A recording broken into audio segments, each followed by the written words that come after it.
twongeye kubaha mwaramutse cyangwa se mwiriwe bitewe n'aho muherereye.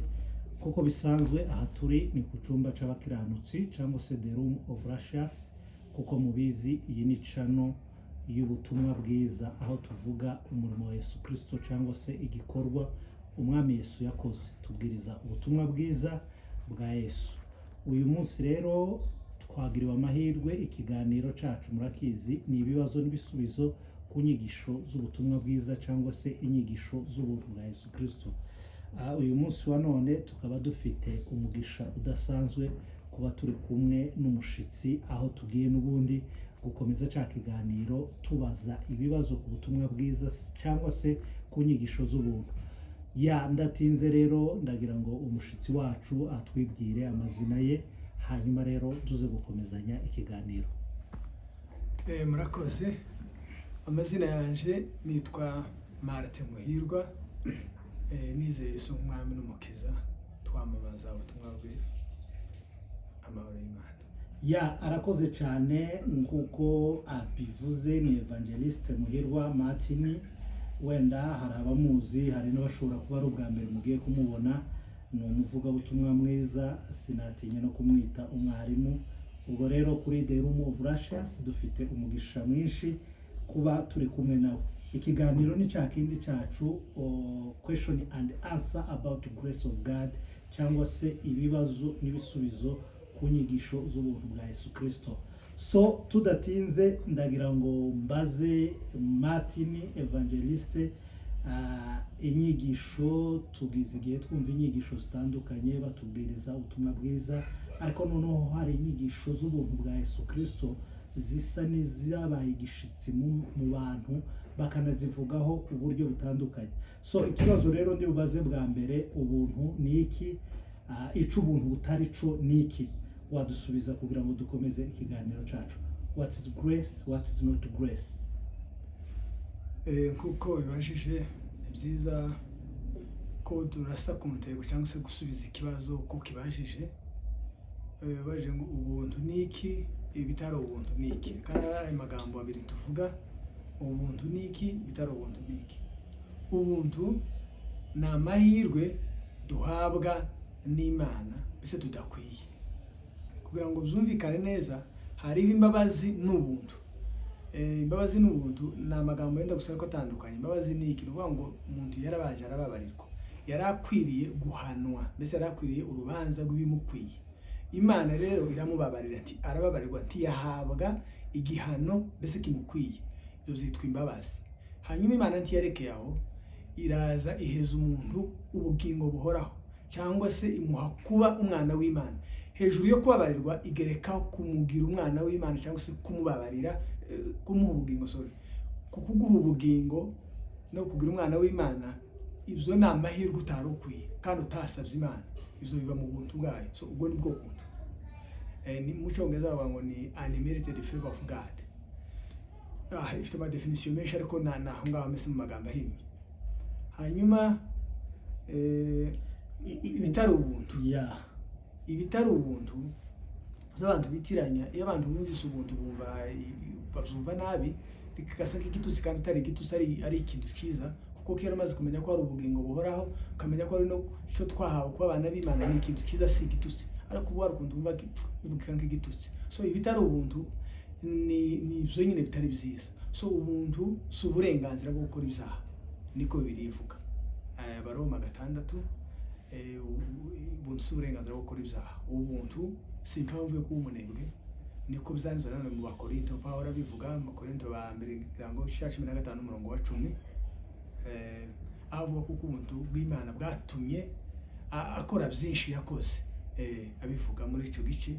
Vuga ngo ubuntu rero si impamvu yo kuba umunebwe, ahubwo butera umuntu gukora ibyo Imana ishaka. Icya kabiri cyangwa se icya gatatu, ubuntu si ikintu gihendutse. Ni ukuvuga ngo Imana yadukirishije ubuzima bwa Yesu, cyangwa se ubuzima bw'umwana wayo, cyangwa se ubuzima bw'Imana. Nibwo Imana yadukirishije, yatuguze ikintu gihenze. Si n'ikintu yafashe nk'ahantu runaka, ahubwo ni ubuzima bwayo yatanze.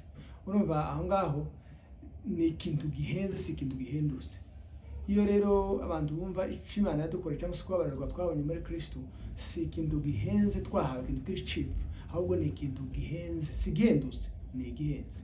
So icyo rero ubuntu si ikintu gihendutse nk'uko abantu bashobora kubitekereza, ni ikintu gihenze, n'ubuzima bwa Yesu twakirishijwe. Muri make nuko ubuntu ni ico, ibitari ubuntu ni ibyo.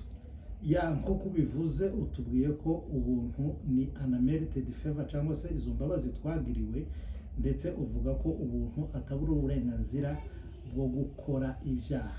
Hanyuma ahangaha nahita nibazamo ikibazo gisa n'igishamikiye kuri ico, kuko abantu benshi bigisha ko twakijijwe kubw'ubuntu, ariko noneho bakumva ko kuja mu ijuru ari ikintu dukorera tubiharanira. Ese ico wakivuga iki? Dukizwa n'ubuntu ariko ubugingo buhoraho tukabuhabwa ariko tubukoreye? Ya, murakoze. Oya, iyo jambo yonyine uvuze ngo dukizwa n'ubuntu ngo ariko ngo ujuru ngo tukariharanira, uvuze bitari byo. Mu yandi magambo uvuze ngo agakiza twahawe, twagahawe kubw'ubuntu, ariko ako gakiza tikaduhesha ijuru. Biba bivuze ngo ako gakiza twakiriye twahawe ntaco kamaze, noneho dukorere ubuntu, dukorere ijuru. Nimba rero ijuru turikorera kugira ngo turyinjiremo, biba bivuze yuko uhakanye ko agakiza atari ubuntu, ico ubuvuze. Kandi nimba agakiza ari ubuntu twaragahawe, ijuru tukarikorera, biba bivuze yuko ico twahawe ako gakiza tikaduhesha ijuru, tikaduhesha kuba abana b'Imana, nta bugingo buri muri ako gakiza, vuga ngo ntaco kamaze. Ikidafite ico kimaze kubera iki nshakira? Nimba ijuru bisaba kurikorera, kuko inakira ako gakiza k'ubuntu kadafite ico kamarira, iyo nkaretse ngakorera ijuru. Tuzumvikana bisimbo, nakareka hanyuma ngakorera ijuru. Ariko rero ijuru ntabwo mutarikorera, ahubwo turaryakiriye twakiriye Yesu. Kuko iyo twakiriye Yesu muri Kristo duhabwa iki? Duhabwa ubugingo buhoraho, niko Yesu avuga. Kugira ngo umwizera wese atarimbuka, ahubwo ahabwe ubugingo buhoraho. Kugira ngo umwizera, niyo ni Bibiliya, umwizera wese atarimbuka, ahubwo ahabwe ubugingo buhoraho. Ibyanditswe ni byinshi. Urwandiko rwa mbere rwa Yohana 5:13 aravuga ngo izo ndabibandikiye mwebwe abizeye izina ry'umwana w'Imana, kugira ngo mumenye ko mufite ubugingo. So urumva rero abizeye Yesu abafite ubugingo, abizeye Yesu bahinduka abana b'Imana, niko birivuga. Abamwemeye bakizera izina rye yabaye ubushobozi bwo kuba abana b'Imana. Dufite ubugingo, turi abana b'Imana, duhabwa ijuru. Kuko nimba uri umwana w'Imana kandi ukaba ufite ubugingo, uri uw'ijuru nyine. Nako byanditse mu Galatiya igice cya 4 guhera ngaho kugeza ku murongo wa 7. Ubwo turi abana b'Imana turi n'abaragano cyangwa se turi n'abaragwa. So twabaye n'abaragwa b'ijuru, niko birivuga nanone. Kandi mu rwandiko rw'Abafilipi igice cya 3 umurongo wa 20 ngo ariko twebwe iwacu ni mu ijuru, niho dutegereje ko umukiza wacu uzaza guhindura imibiri yacu. Bibiliya y'Icyongereza ivuga neza, our citizenship is in heaven. Our citizenship, so ubwene bw'igihugu bwacu ni ijuru. Uvuga ngo umunyamerika tiyo kongera gushaka kuja muri Amerika, n'igihe yavuye yaje mu ngendo, n'ubwene igihugu bwe arabufite. Urumva niko yavutse, nico kimuranga, nico afite. So natwe rero iyo twakiriye Yesu, ubwene igihugu bwacu burahinduka automatically, turaba ijuru. So nimba rero turaba ijuru, urasaka kandi kuja kurikora gute? Kandi nimba turi abana b'Imana, basukore ku mwana w'Imana gute? Nta muntu urabyuka mu gitondo avuga ngo reka ngerageze ku mwana wa data. Kubera iki? Kuko navutse ndiwe. Ahubwo icyo nakora ibyubahisha data, cyangwa se ngakora ibyo data ashaka.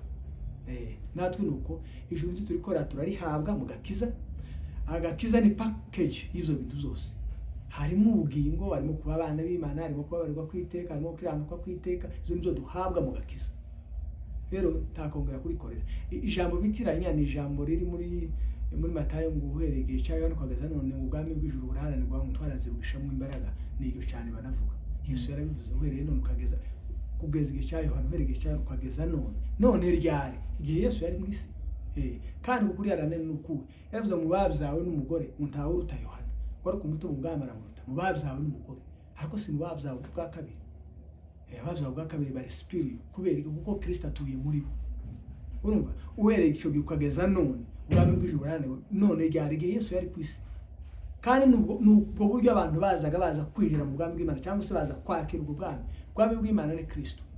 Habe n'intumwa zavutse ubwa kabiri, kuvuga ubwa kabiri umunsi Kristo amaze gupfa, amaze kuzuka, umunsi umwuka wera yazaga gutura muri bo.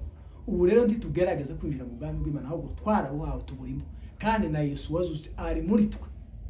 Mwese muri abana b'Imana mubiheshejwe no kwizera Yesu Kristo, ababatirijwe muri Kristo, abambaye Kristo.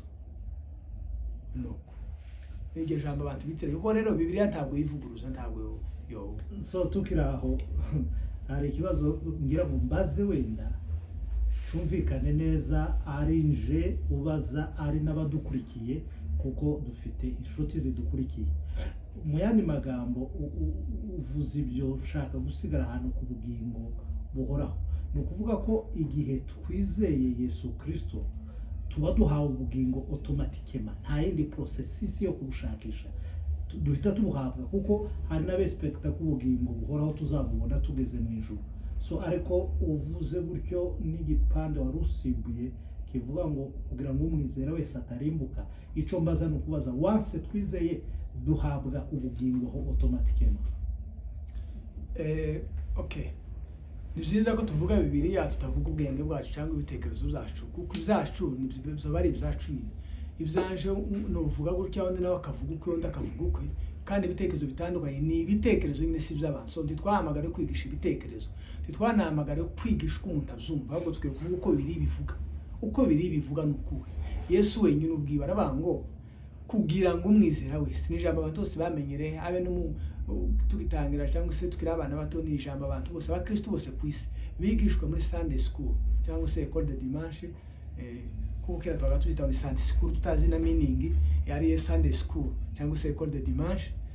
Ni ijambo abana bose baze bigishwa, kuko Imana yakunze abari mu isi, zatumye itanga umwana wayo w'ikinege kugira ngo umwizera wese atarimbuka, ahubwo ahabwe ubugingo buhoraho. So kuvuga ngo ubugingo bubonerwa mu kwizera Yesu Kristo, si ukubukorera. Icya kabiri, kandi uvuze ngo ubugingo turabukora ubuhakanye ko agakiza ari ubuntu. Nimba rero hakana ko agakiza ari ubuntu, sinzi nimba aho utandukanye n'abayisilamu, uwo buri nusu y'umuyisilamu, kuko nabo bagenda bemera Yesu ariko bakagenda bahakana bimwe na bimwe, biba bisa n'ibyo rero. Irindi jambo nanone ribihamye ni byinshi, ariko tuvuze gusa nk'abiri tudatwaye umwanya. Urwandiko rwa mbere rwa Yohana, kuko nari mpasomye igice cya 5 n'umurongo wa 13, haravuga iki?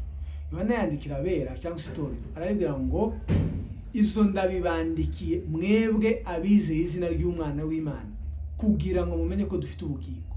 Apana kugira ngo mumenye ko muzahabwa ubugingo, ndabibandikiye mwebwe abizeye kugira ngo mubimenye ko mubufite. So ibyo twawe muri Kristo ntibigaragara n'amaso y'umubiri, cyo gutuma rero ari Bibiliya ibihishura. Ntiwomenya ko wawe gukiranuka kwiteka ko ntikugaragara n'ayo maso. Hari igihe wireba mu gukiranuka wavukanye kwa muntu, ukabona turi umukiranutsi. So iyo birivuga ngo twaho kwera cyangwa se turabera, ntiwabibona muri uyu mubiri nyine, kuko urireba ukabona ntiwera. So ariko rero tukwiye kwinjira mu ko biri bivuga. Birigaragaza ko turabera, kagaragaza ko twahawe ukiranuka kwiteka, kagaragaza ko twababariwe by'iteka, kagaragaza ko twahawe ubugingo bw'iteka. So icyo nico kigiza agakiza rero, twagizwe n'abana b'Imana. Muri ico gice warumbaje rero tarondogoye tagiye hirya, muri urwo rwandiko rwa mbere cya 5:13 haraba mu byo ndabibandike kugira ngo mumenye ko mufite ubugingo bwavuye kuko mwizeye izina ry'umwana w'Imana. Umuntu rero uvuga ngo wo kwizera Yesu ntibiguhesha ubugingo, iyo sinatinya kuvuga kuri kamera ngo ni antikristo, sugukeka niko babiri. Ya urakoze cyane. Ya ndumva igihe cyose tubajije ibibazo tubaza kugira ngo habeho understanding, abantu babashe kumva, kandi iyi cano icyumba c'abakiranutsi nico twayishiriye no kugira ngo byibuze tubone abantu babasha kudusobanurira. Niyo mpamvu n'igihe wasobanura ikintu ntutinye umwanya, niyo ryaba ijambo rimwe ariko tukarisobanura kugira ngo inshuti zacu n'abakunzi bacu badukurikira babashe kumva neza ico ubutumwa bwiza buvuga, kuko byagiye bigaragara ko harimo misunderstanding mu butumwa bwiza.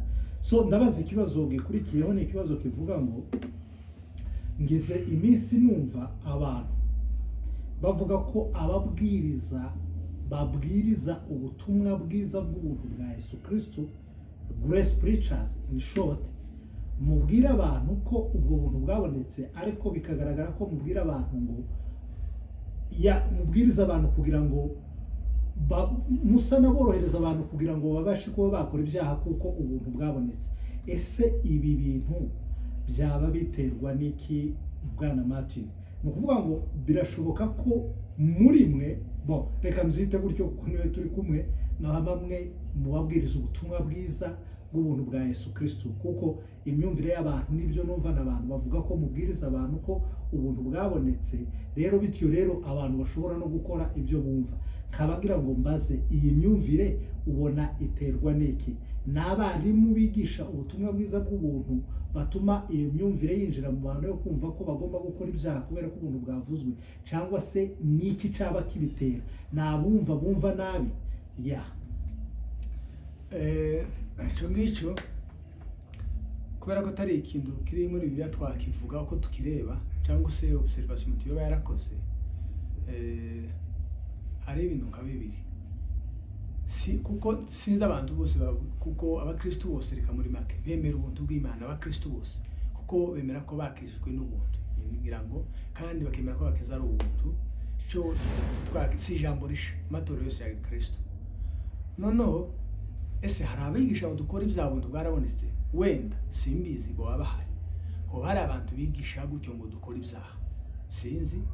Iyo bari impamvu ituma abantu batabyumva neza, kuko hari uwavuze gutyo. Ariko umuntu uvuga gutyo sinomutindaho, kuko si ukuri kwa Bibiliya, kandi iyo ngiyo ni ijwi ry'umubi bari arimukoresha. Nimba banga ubuntu bwarabonetse, umuntu nakenazuza yiba, nakenazuza yica, nakenazuza sambana, nakenazuza yiba, nakenera rwane, nakenera bigiki cyashaka, ibyo sinemera ko ari ubuntu bwa Bibiliya. Kandi nimba nahari wigisha gutyo, sinzi ko ari n'impamvu yo kumutega amatwi, mutega amatwi. Indi mpamvu ya kabiri, selo observation maze kureba, cyangwa se abantu tugenda tuganira batandukanye hirya no hino ku isi, ni ikintu cy'amatorero cyangwa abantu bitwa ngo bigisha ubuntu batigisha ubuntu.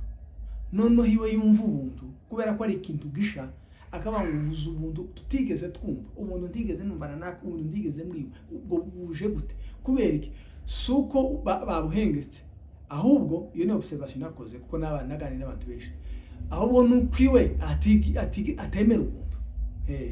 Kuko iyo uvuze ko babarirwa kwiteka aho hantu umve cyane, rero si wowe wenyine n'abandi bose nubwo ari wakimbajije, kuko iyo uvuze ko twababariwe byiteka, iwe ahita baho none uravuze ngo dukora ibyaha.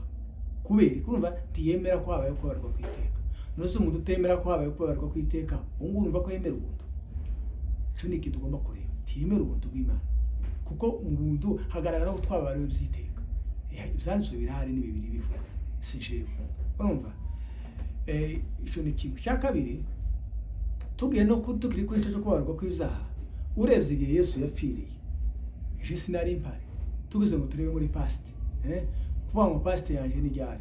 Ni muri 1996, 98, 91 kumanuka ukagera hehe utyo, kuko hirya y'iyo za 70 na za 60 sinari impari.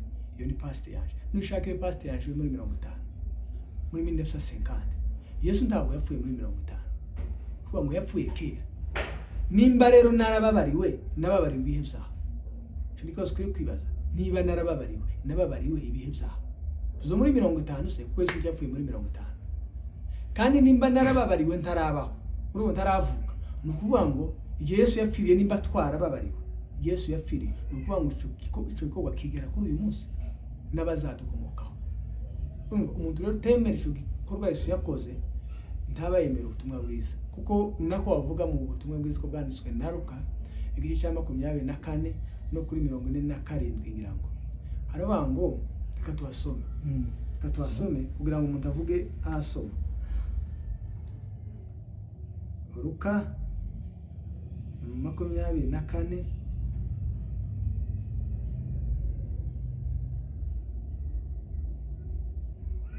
no kuri mirongo no kuri 44. Yesu abwira abantu cyangwa se intumwa, maze arababwira ati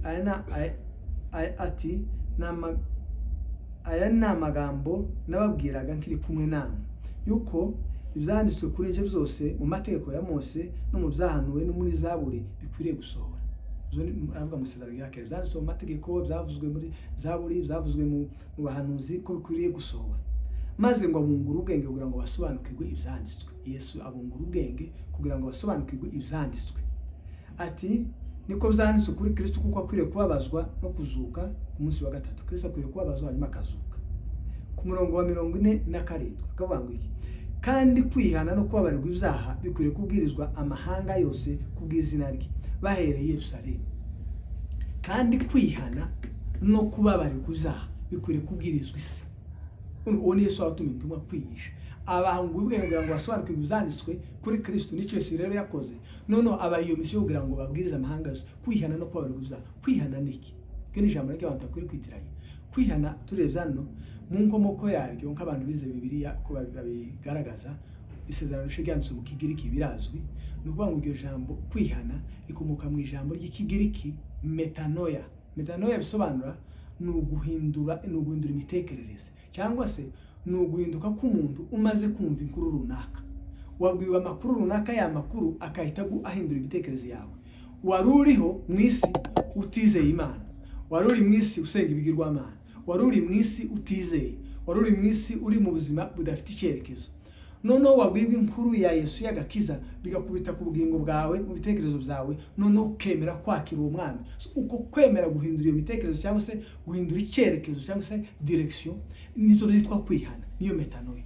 Ntabwo ari ukubwira Imana mumbabarire, nicyo kwihana. Noneho rero wamara guhindukira Imana, ikikwirwa ni ukakira ku gakiza k'iteka, kandi mu gakiza harimo kubabarirwa ibyaha. Cyo gituma huza aya magambo yombi, kandi kwihana no kubabarirwa bikwiriye kubwirizwa amahanga yose. Urumva, izo ni Yesu wabivuga. Iyo niyo nkuru rero y'agakiza. Tukiri aho rero, ubutumwa bwiza ni iki? Mbere yo kumvuga iryo jambo rambajije, ubutumwa bwiza si ikintu Imana yenda kuzakora, kuko icyo yenda gukora cyakwitwa ubutumwa bwiza, ahubwo byakwitwa promesse cyangwa isezerano icyo azakora. Yumva, Imana isezeranije kuzakora iki, byakwitwa ubutumwa bwiza, byakwitwa isezerano.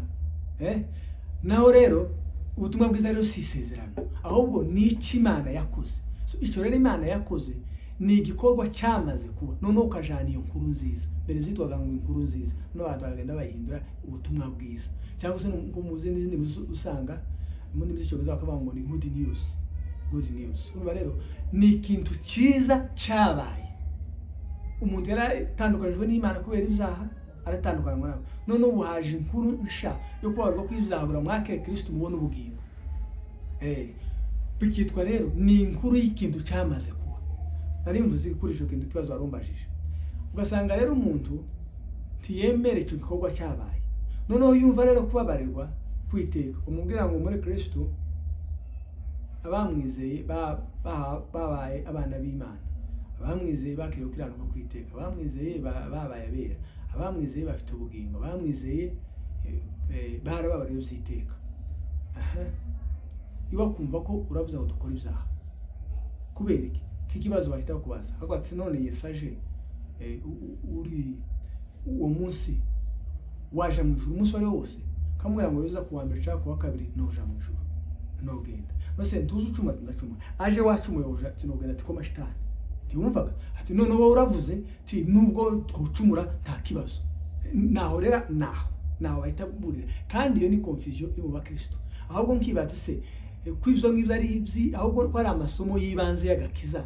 Kibata agakiza kadasobanuye ibyo, ahubwo se twize tuvuga ko twahawe ubugingo gute? Kuko biragoye abakristo benshi aho hantu tubatinde. Abakristo benshi bazabemera gute? Bazabemera kuko ari abana b'Imana. Kuko iyo babajije ngo uri umwana w'Imana, ukamubaza mu Kristo kamaze uri umwana w'Imana, abizeye Yesu babaye abana b'Imana, cyo abakristo benshi bazakemera. Abizeye Yesu Kristo bahawe ubugingo barabuhawe. Uri umwana w'Imana yego, ufite ubugingo yeye. Yesu yoza umunsi wari wose woja mu ijuru, musinojayo. Ngaho mviye confusion.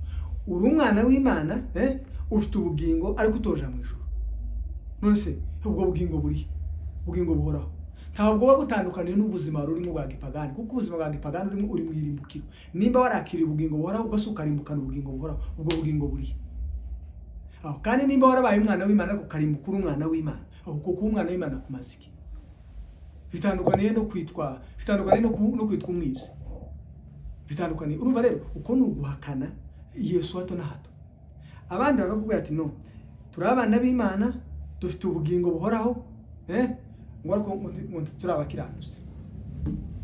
Ngo mwisi ngo nta mukiranutsi uhari. ngo muri isi nta muntu wari uhaba umukiranutsi. Ukumva kandi umuntu aravuga ati abizeye Yesu twahawe ubugingo buhoraho, turi abana b'Imana, ngo ariko nta muntu ntaweruha, ngo ntaweruba mu isi. No, karasoma nusoma Bibiliya, intumwa icyo zandika, Bibiliya pa n'ibitekerezo byanje bigaragaza iki? Bibiliya nusoma izandiko z'intumwa bita abakristo iki? Barabita ngo nabera.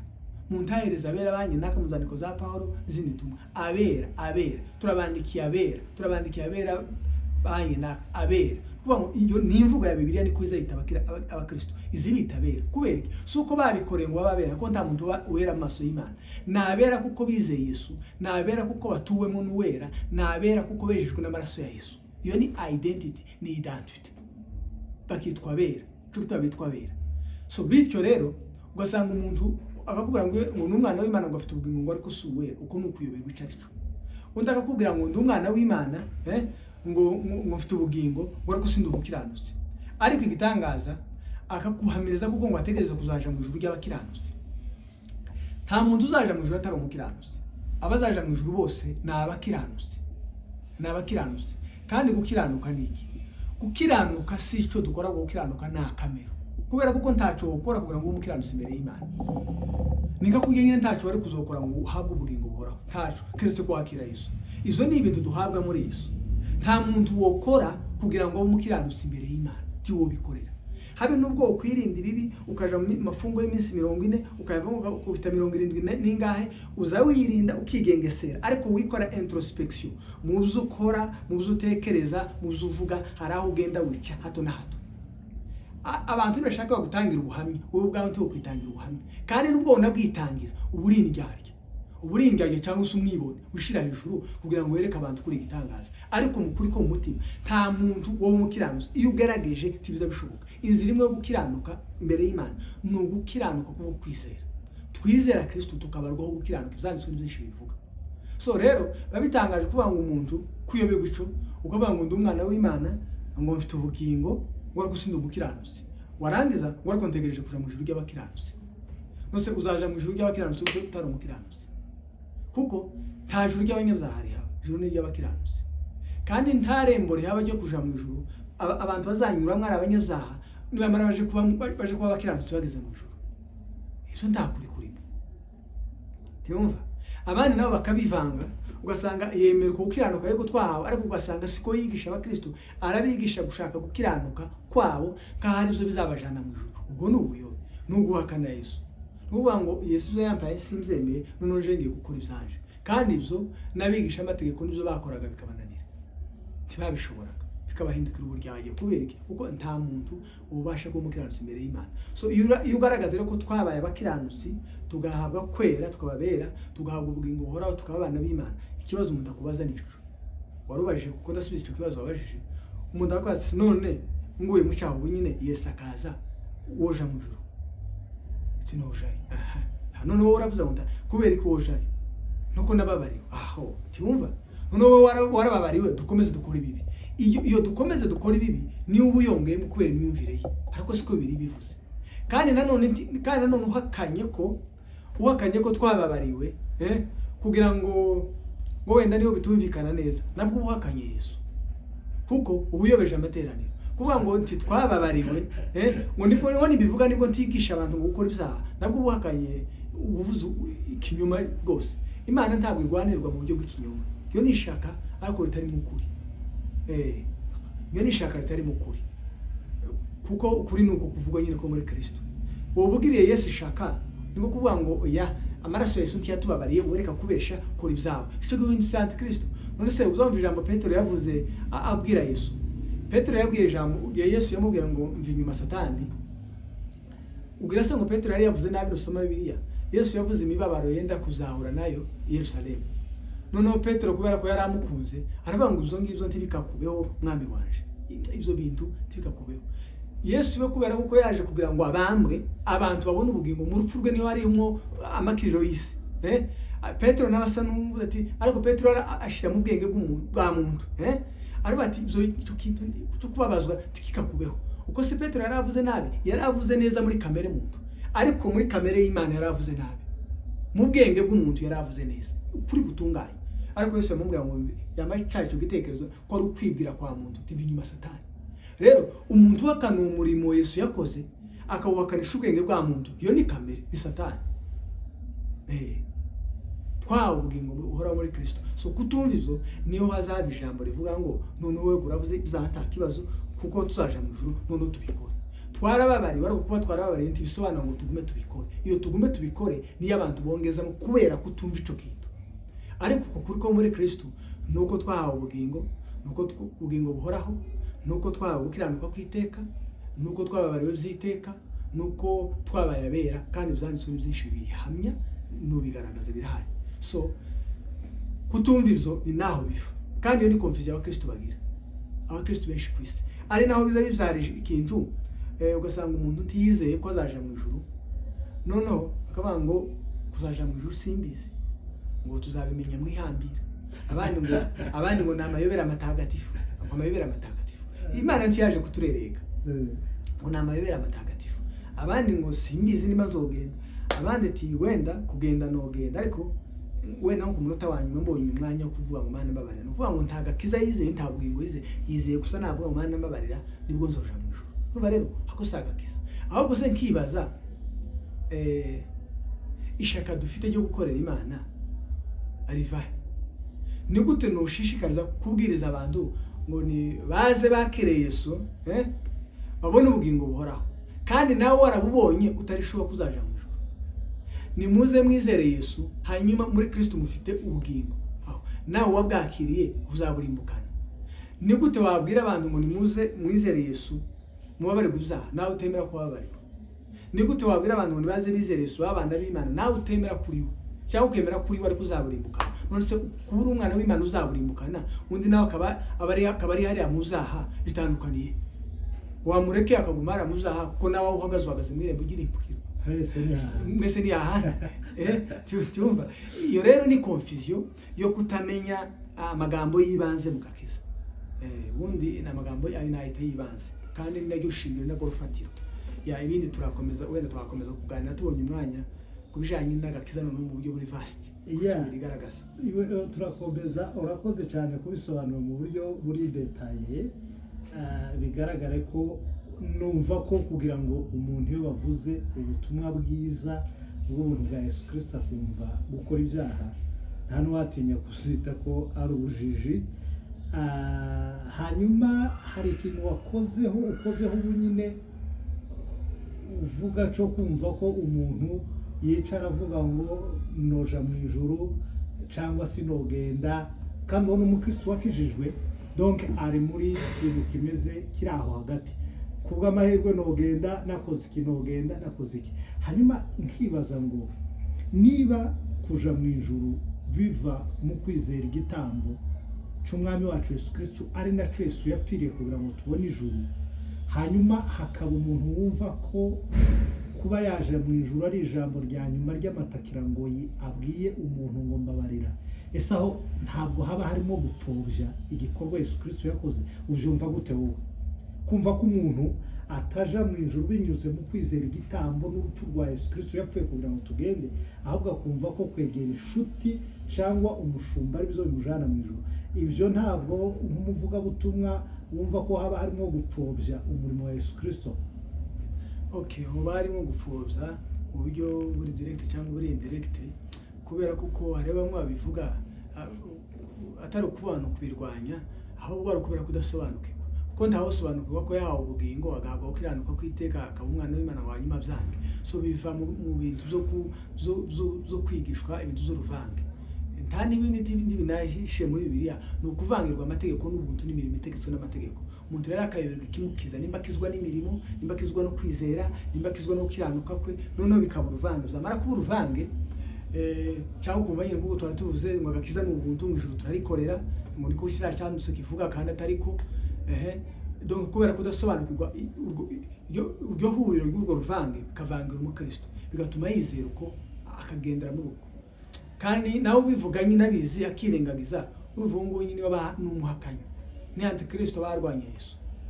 kuko Bibiliya yaje kuturerega, yaje kudushura uko kuri, kandi uko kuri ni Yesu, si ibitekerezo bya muntu, n'ubwo buzima bubonerwa muri Yesu Kristo, kugira ngo aribyo wamamaza kandi aribyo wizera.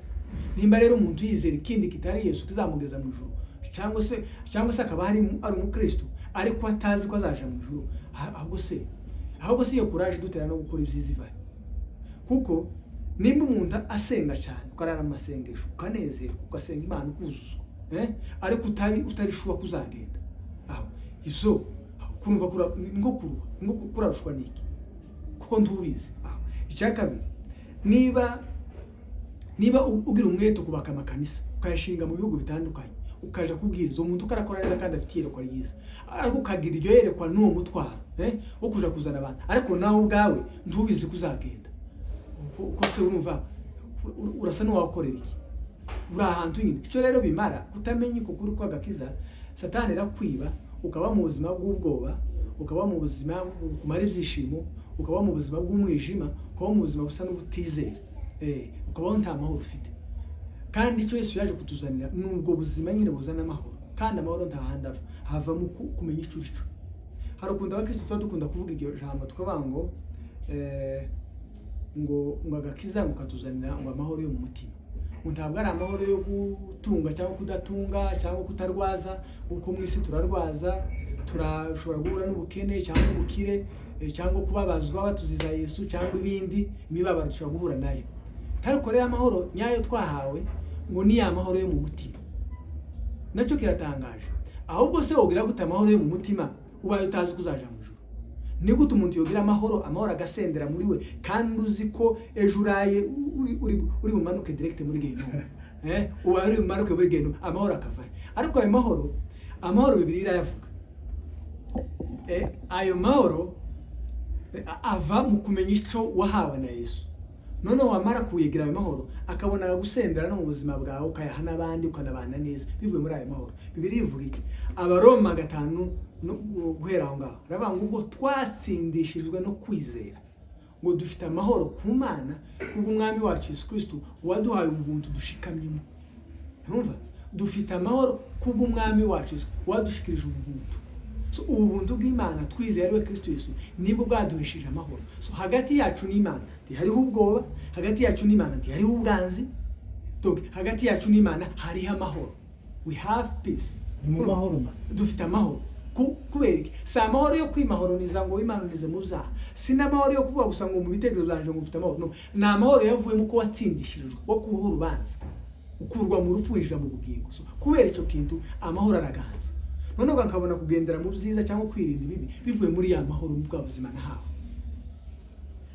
Rero aho umwanzi rero yiba amahoro y'abakristo, cyo narivuze, akabiba ibyishimo, ugasanga rero umukristo ari aho ngaho muri icyo kintu aranyagiwe mu mutima. Reka wenda tumbaze ibibazo tugana ku musozo, kubera ko n'ubundi ikindi gihe tuzabakenera, tuzakomeza kuganira. Hari ahantu wigeze uvuga ngo abakristo bose bemera ko twakijijwe n'ubuntu, niyo wagera mu makanisa usanga bigisha ko twakijijwe n'ubuntu, ariko bakagaruka bakavuga ngo ubuntu ni inzaduka. So warikomeje uvuga ati abakristo bose bemera turi abanyabuntu, ndetse sinzi ko n'uwo wagerageza kubikuramo ko atari umunyabuntu wenda yagira ikibazo, gusa hari n'ababikoresha nk'ikintu kibi. So niki gituma bavuga ko twakijwe n'ubuntu, barabyemera, ndetse hari n'uvuga ati mwigisha ubuntu nkaho ari ikintu gisha kandi ari ikintu cyahozeho, ariko hakagaruka ijambo rivuga ngo ubuntu ni inzaduka, bivahe? Ni inzaduka mu madini, ariko si inzaduka muri Bibiliya rwose, kubera yuko nusoma Bibiliya ikivuga d'abord izina abakristo, cyangwa nk'izina bamwe ndimo kumva bavuga ngo izina ngo hari abanyabuntu, ubundi nta zina ryitwa abanyabuntu rihaba muri Bibiliya. Ni abantu bashobora kuri bitirira wenda kubera ko wavuze ubuntu bwa Yesu. Urumva? Same n'abakristo sizina, n'abakristo sizina bitwa na n'Imana, sizina bitwa n'umwuka wera cyangwa Imana. Abakristo n'izina abantu biswe n'izina abera cyangwa se abizera biswe n'abapagani muri Antiyokiya. Soma igitabo cy'Ibyakozwe n'Intumwa. Kuko barimo bigisha bavuga ibya Kristo babita abakristo. Abantu tworyanga n'izina ryiza kuko batwitiriye n'umwami wacu. N'ubuntu nuko the same. So ariko amazina Bibiliya yita abizera, ni abizera, ni abakiranutsi, ni abera, ni ayo ngayo. None tugaruka kuri icyo kibazo warubajije. Bibiliya ivuga iki? Iravuga ngo amategeko yatanzwe na Mose. Yatanzwe na Mose. Ariko ubuntu buzanwa na Yesu. Ubuntu n'ukuri buzanwa na Yesu. Byanditswe muri Yohana 1:17. Hari igice cy'amategeko hakaba n'igice cy'ubuntu. Amategeko yatanzwe na Mose ariko ubuntu buzanwa na Yesu Kristo. 1:16 bakavuga iki? Abandi bamwe bakavuga ati no hari ubuntu nyine ngo akaba n'ubuntu ngo bwishi bamfite interpretation y'abantu. Ariko birivuga iki? Ngo imwuzu yakaba arizo twahawe ngo ni ubuntu bugeretse ku bundi cyangwa se ni ubuntu bukurikira ubundi. Woni Yohana urumva rero ubuntu sikije ubu nyine ahubwo ubuntu nibwo bwadukije kandi ni Yesu. Rero uvuze ngo je sinemera ubuntu ahubwo wakavuze ati je sinemera Yesu. Kuko kandi bitandukanye niko Bibiliya ivuga. Ubuntu bwazanwe na Yesu. Yumva? Nimba utemera ubuntu bwagukishije ahandi wasoma mu Efeso baravuga iki? Efeso 2:8 aravuga ngo twakijijwe n'ubuntu bwo kwizera. Yumva? Mu yandi magambo twakijijwe na Yesu kubwo kumwizera, kubwo kwizera. Ariko Bibiliya wandi ikariramplace igakoresha ngo twakijijwe n'ubuntu bwo kwizera. Kubera iki? Kuko ni Yesu wadukishije, adukirisha ubuntu bwe. Cyo gituma tabitandukanye. Aho hantu ugasanga akoresha ntakoresheje ngo Yesu, agakoresheje ngo twakijijwe n'ubuntu bwo kwizera. Kandi ubwo buntu si ikindi kintu. Si ikindi kintu kiri hanze Yesu cyadukishije. Ni Yesu nyine wadukishije. Twakijwe n'ubuntu bwo kwizera. Twizeye Yesu duhinduka abana b'Imana. Urumva rero sizera ko twavuga ngo je sinemera ubuntu ngo nizaduka cyangwa nizaduka zadusese muri Bibiliya. Yumva? Ikindi ahubwo hari ukuntu abantu amadini agenda interpreta ibintu kubera iki? Kubera kuko bashaka kujanisha abantu muri wa murongo wabo. Uzarebe singiye gukritika idini ryawe urimo wo dukurikira urigumane kandi urigumemo. Abakatolika bazaje kuvuga iki? Bakavuga ngo Kiliziya Gatolika ngo ni imwe rukumbi ngo niyo Yesu yasize ngo kwisi ngo nayandi ngo ba Martin Luther bagiye bavamo ngo ni Yesu yasize. Ntaho biri bivuga. Nta dini y'Abatolika yasize, nta n'ige Abaprotesta yasize, ibyo ni iby'abantu bagenda bongeramo. Icyo yasize ni iki? Ni umurimo Kristo yakoze akaba ari doctrine y'Imana. Kuko ubuzima bubonerwa muri Kristo. Indumwa zigenda kwamamariza isi ibyo ngibyo. None abantu rero ko imyaka igenda igira ko bagenda bashiramo ibyo byabo. Rero barangiza bati ngo y'ukuri ngo Imana yasize ngo ni iyi ngiyi. Yasize ibi ngibi. Urumva rero iyo bavuze rero ngo ubuntu nizaduka muri iyo systeme yabo. Ariko sinzaduka mukuri kwa Bibiliya. Kuri kwa Bibiliya ubuntu ni bwakije abari mu isi. Kandi Bibiliya irabihamya sinjewe. Mbere kwereka amagambo abiri. Arayo mvuze yo muri Bibiliya. Twongere dusome urwandiko mu gitabo cy'Ibyakozwe n'Intumwa. Ibyakozwe n'Intumwa igice cya 20 cyangwa se 20-24 haravuga iki? Uwo ni Pawulo. Ngo ariko sinita ku bugingo bwanje ngo nibwire ko ari ubw'igiciro kuri nje. Kuko nkwiriye kurangiza urugendo rwanje n'umurimo nahawe n'umwami Yesu wo guhamya ubutumwa bwiza bw'ubuntu. Umurimo nahawe n'umwami Yesu wo guhamya ubutumwa bwiza bw'ubuntu. Gospel of the grace. Uguhamya ubutumwa bwiza bw'ubuntu. None se iyi ni izaduka. Igitabo cy'Ibyakozwe n'Intumwa se cyanditswe uyu munsi. Kirango n'umuntu wese urambura Bibiliya yo gusangamo. Igitangaza ko umuntu akifasha inzandiko za Paulo kurwanya icyo Paulo yigishaga. Numva? Aho tuje mu gitabo cy'Abayiburayo rero ndangiriza kuco kibazo warubajije. Igitabo cy'Abayiburayo gice igitabo cy'Abayiburayo igice cya 13 n'umurongo wa 9. Ngo ntimukayobye n'inyigisho z'uburyo bwinshi bw'inzaduka. Ntimukayobye n'inyigisho z'uburyo bwinshi z'inzaduka. Nizo nyine z'ubuntu. Reka twumve Bibiliya kwivuga panda uko abantu bavuga. Ntimukayobye n'inyigisho z'uburyo bwinshi bw'inzaduka. Ngo kuko ngo ibyiza ari uko umutima wakomezwa n'ubuntu bw'Imana. Bigarutse mu buntu. Ibyiza ni uko umutima ukomezwa n'ubuntu bw'Imana. Udakomeza n'ibyo kurya kuko abitaye kuri ibyo bitabagiriye umumaro. Nusoma Bibiliya yo ijambo ry'Imana iragaragaza ko ari amategeko. Imirimo itegetswe n'amategeko mu yandi magambo muri iki gitabo. Aha ngaha ngo ibyo kurya ngo bitagiriye abantu umumaro. Subira muri uwo murongo haravuga ngo ntimukayobzwe n'inyigisho z'uburyo bwinshi z'inzaduka. inyigisho z'uburyo bwinshi zishobora kuza mu buryo bumwe na bumwe, kandi izo nyigisho n'izaduka, nizigisha imirimo itegetswe n'amategeko, nizigisha iby'amategeko, nizivanga n'ibindi bitari iby'amategeko, byose byose bihakana umurimo Kristo yakoze, cyangwa se bihakana inzira imwe y'agakiza kabonerwa muri Yesu Kristo, bakagenda bashiramo ibyabo nyine by'amadini n'imyumvire y'abantu. Urumva? Ariko rero ngo byiza no ku mutima wakomezwa n'ubuntu bw'Imana. So ibitari ubuntu n'inzaduka. Ariko igitangaza rero abantu barabicurika, ubuntu akaba ariko bizaduka, niko Satani bizigira. Mwibuke kuva Yesu azutse bama batangira Satani ngo bavuge kuko abarinzi ngo baje mbese basinziriye, hanyuma ngo abarinzi baraza mbese abantu basinziriye, abarinzi basinziriye, ngo intumwa ze ziraza ziramwiba. Urumva icyo ni kinyoma Satani yamitangira. Mwamamaze ko byagenze bamwibye ariko ntiyazutse.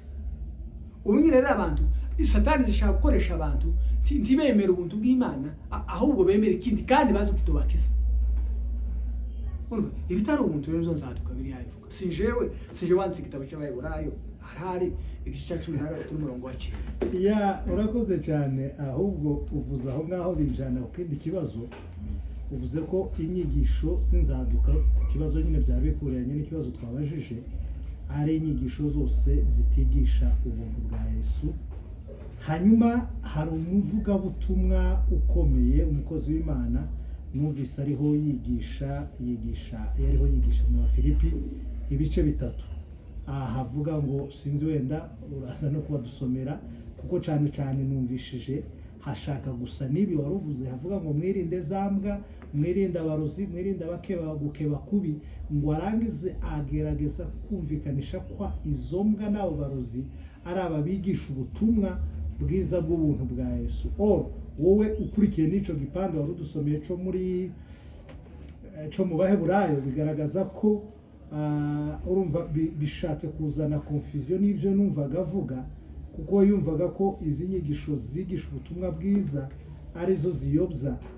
Iki gipande ikicanditswe igice cya 3 cy'Abafilipi, mu by'ukuri aba bantu Pawulo yavugaga izimbwa n'abarozi n'ababigisha ubutumwa bwiza bw'ubuntu bwa Kristo, cyangwa hari ukundi bivuga? Sawa, ka turisoma iryo jambo ryo mu Bafilipi tugaragaza ko rivuga turisoma twumve icyo hano n'umwanditsi avuga.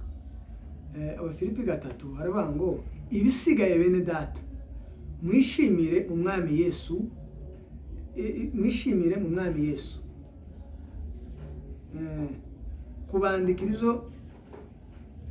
Kubandikira izo nigeze kubandikira ubundi tibindambira, kubandikira izo nigeze kubandikira ubundi tibindambira, kandi namwe bibagerera akamaro. Urumva arimo araho gutoro gushikama mu kuri kuboneka muri Kristo, cyangwa se kwishimira umwami, kandi ntiwo kwishimira umwami utazi yo identity yawe. Urumva gushikama mu kuri kwa Kristo. None ababwira iki? Amaze kubabwira kwishimira muri Kristo, ababwira kwirinda. Ariko mwirinde zambwa, ko bavuga ku murongo wa 2 wa Filipi 3:2, mwirinde zambwa, mwirinde inkozi z'ibibi, mwirinde abakeba gukeba. Izo mwavuga cyangwa se izo nkozi z'ibibi ni Judaism cyangwa se Abayuda, kuko harimo bamwe bavuga ngo bakijwe bizeye Yesu ariko bagasaba bakabavangira abizera imirimo itegetswe n'amategeko. Cyane n'usoma ku Rwanda kuko Galatiya bisangamo cyane bavuga bati kwizera Yesu mwarizeye ariko ntibihagije, mukwiriye no gukebwa. Nico gituma hano haza mu jambo ryo gukebwa.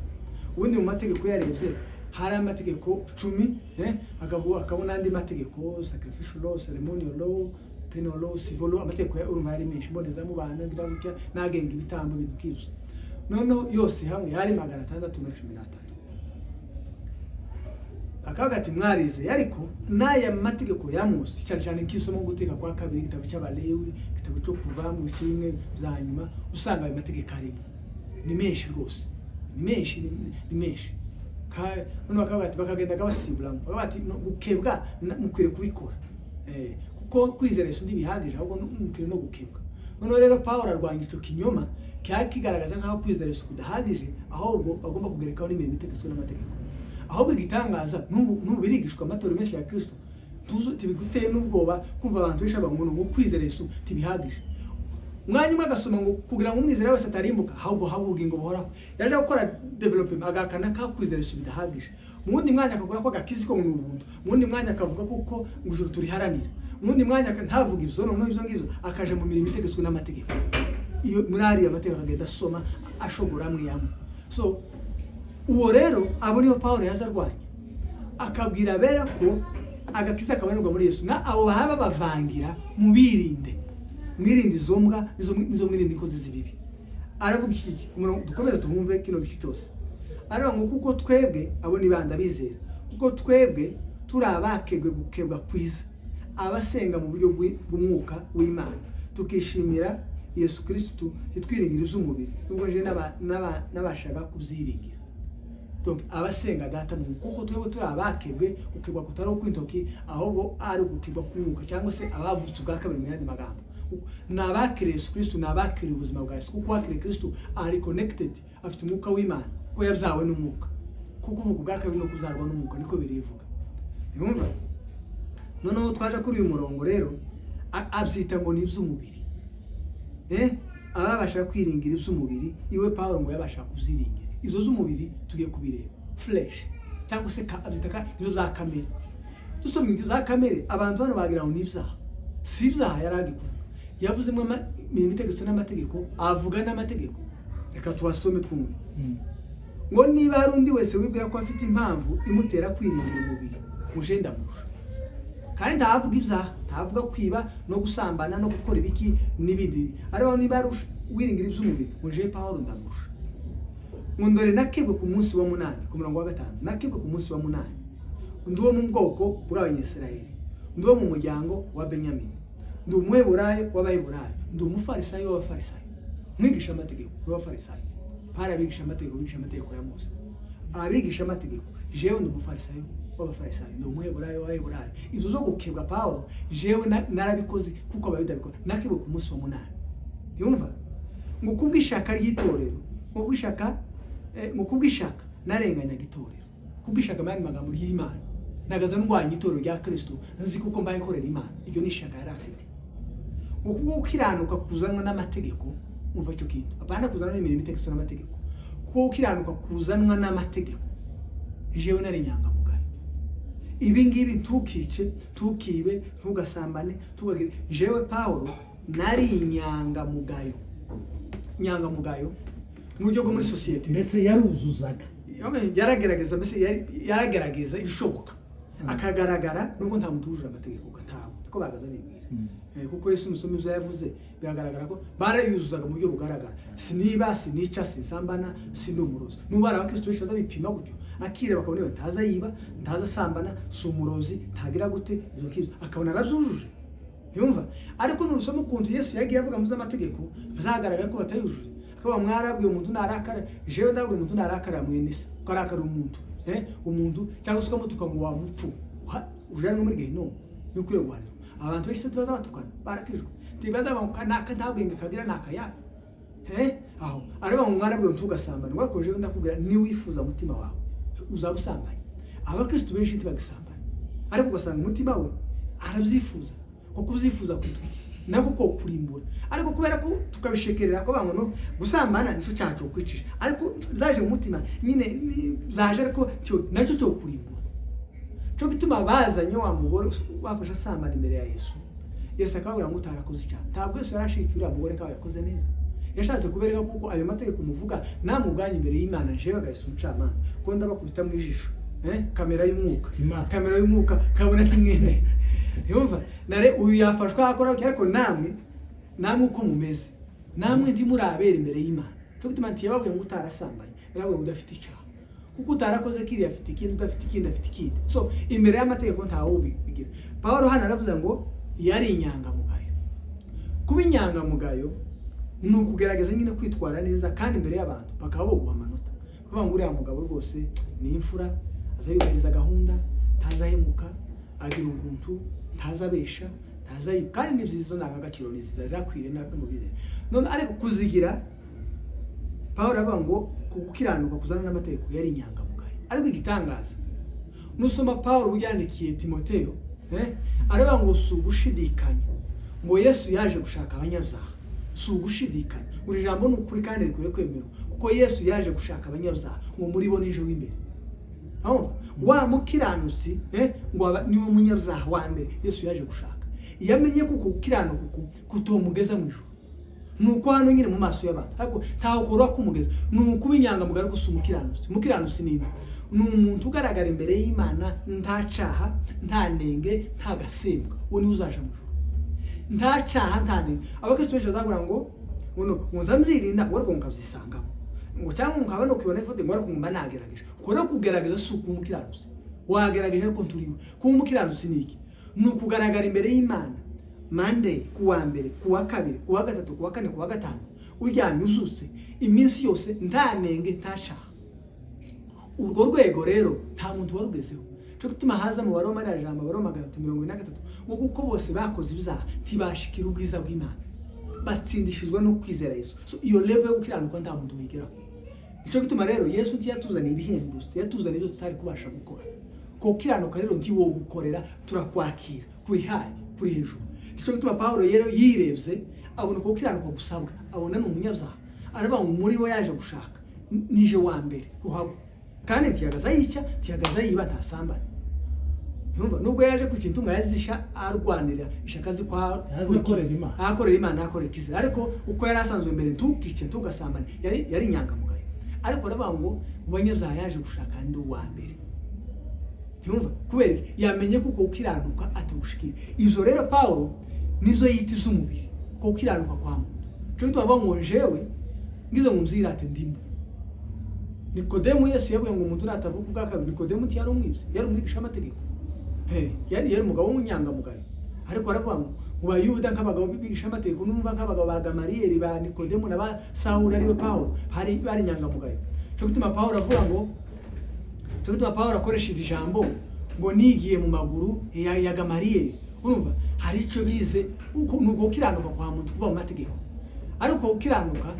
tikwabashaga guhesha umuntu ijuru uko ukiranuka tiko kumwesha cyo gutuma byita nizo yita ngo ni iz'umubiri ngize rero ngo nirate iz'umubiri jewe ndimo ni nabyo yita ngo tuje ku murongo wa karindwi ngo nyamara ibyarinda muyanje ngo nabitekereje ko ari igihombo ku bwa Kristo nicyo yari ari cyo muri Judaism nicyo cyubahiro yari afite muri Judaism niyo consideration nuko kwibwira nuko gukiranuka uko rero yari afite nivyo yiyambuye abyita iz'umubiri nivyo yise iz'umubiri nivyo yise mwene magambo nivyo yise bya kamere nivyo yise ko yabitekereje ko ari igihombo ntabwo yaza bangu kwiba no gusambana nivyo yabitekereje ko ari igihombo no c'est na context iwe yavuga ukiranuka yari afite wenda nanje mvuye mu bibi nabyita ko ari ico yes ariko hano muri context yawe yaza avuga ico yarari ico nivyo yita ngo nabitekereje ko ari igihombo ku bwa Kristo urukumva ngo ndetse n'ibintu byose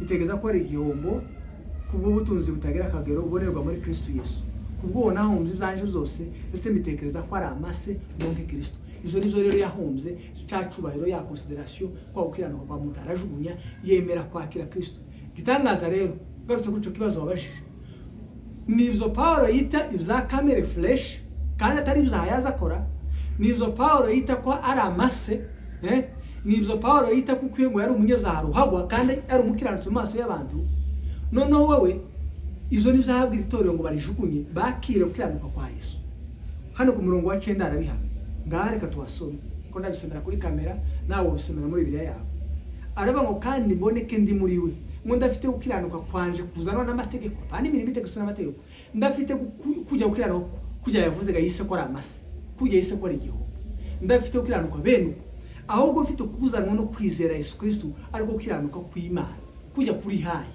kujya umuntu atukorera none mboneke imbere y'Imana ariko mfite ariko nishimikirijeho ariko mpagazeho niko kuzatujana mu ijuru nungu ukiranuka kuva mu kwizera naho kiriya kindi yabitekereje ko ari amase none gitangaza urumuvuga butumwa bijya Paulo yise amase we kurabwira itorero ngo rifata amase ayo mase izindi Bibiliya gizo none Bibiliya y'Ikinyarwanda yakoresha ikinyabufura izindi Bibiliya y'Igiswahili zikoresha rya jambo nyine tutovuga mu cyo Kinyamurenge zabi ninge bicafuye cyane noneho rero we kurabwira itorero ngo ni bunami mbese bareke kunamuka ngo barebe Yesu bunami bafata amase nizo bajana bunami bafata umwanda Paulo yagaye iyi ni Bibiliya bivuga none izo nizo ahita mwimbwa azigisha gukeba kumubiri zazibigisha imirimo itegetswe n'amategeko zazigisha ukiranuka kwa muntu noneho iwe ibababwira gushikama muri Kristo iwe avuga kuko aboneka ari muri we adafite gukiranuka